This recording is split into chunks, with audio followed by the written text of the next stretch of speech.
polluting the water in the fort of Daulatabad. In the year 1934, some of my co-workers in the movement of the depressed classes expressed a desire to go on a sightseeing tour, if I agreed to join them.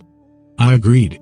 It was decided that our plan should at all events include a visit to the Buddhist caves at Varul. It was arranged that I should go to Nasik, and the party should join me at Nasik. To go to Varul we had to go to Aurangabad. Aurangabad is a town in the Mohammedan state of Hyderabad, and is included in the dominion of His Exalted Highness, the Nizam. On the way to Aurangabad we had first to pass another town called Daulatabad, which is also in the Hyderabad state. Daulatabad is a historical place and was, at one time, the capital of a famous Hindu king, by name Ramji Rai. The fort of Daulatabad is an ancient historical monument, and no tourist while in that vicinity should omit a visit to it.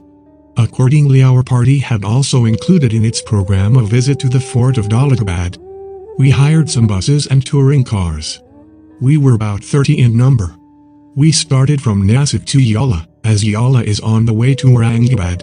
Our tour program had not been announced and quite deliberately.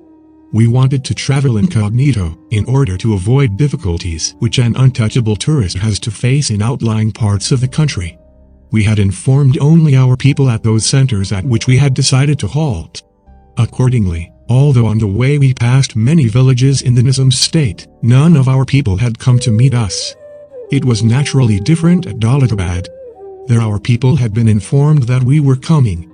They were waiting for us and had gathered at the entrance to the town. They asked us to get down and have tea and refreshment first, and then to go to see the fort. We did not agree to their proposal. We wanted tea very badly, but we wanted sufficient time to see the fort before it was dusk.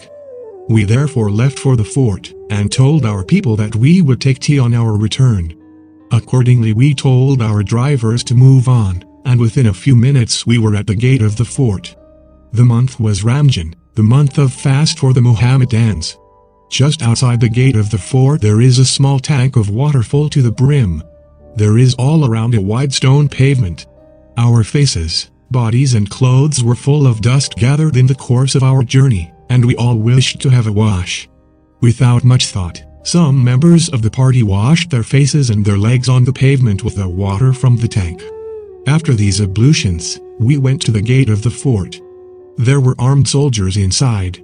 They opened the big gates and admitted us into the archway. We had just commenced asking the guard a procedure for obtaining permission to go into the fort. In the meantime an old Mohammedan with a white flowing beard was coming from behind shouting the deads, meaning untouchables have polluted the tank. Soon all the young and old Mohammedans who were near about joined him and all started abusing us. The deads have become arrogant. The deads have forgotten their religion adage to remain low and degraded. The deads must be taught a lesson. They assumed a most menacing mood. We told them that we were outsiders and did not know the local custom. They turned the fire of their wrath against the local untouchables, who by that time had arrived at the gate. Why did you not tell these outsiders that this tank could not be used by untouchables?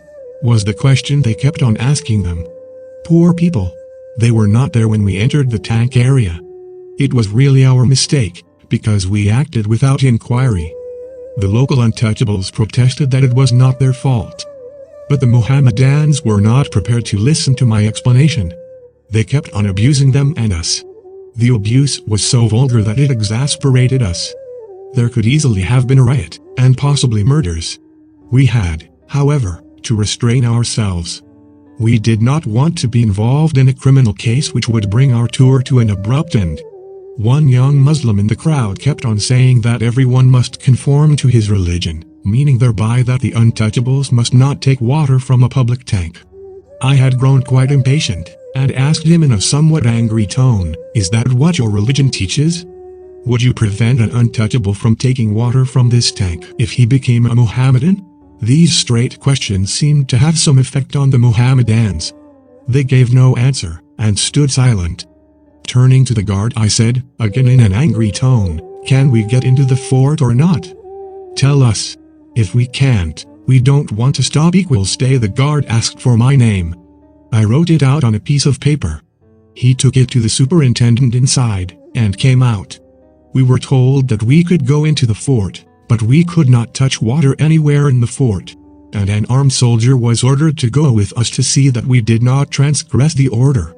I gave one instance to show that a person who is an untouchable to a Hindu is also an untouchable to a Parsi. This will show that a person who is an untouchable to a Hindu is also an untouchable to a Mohammedan.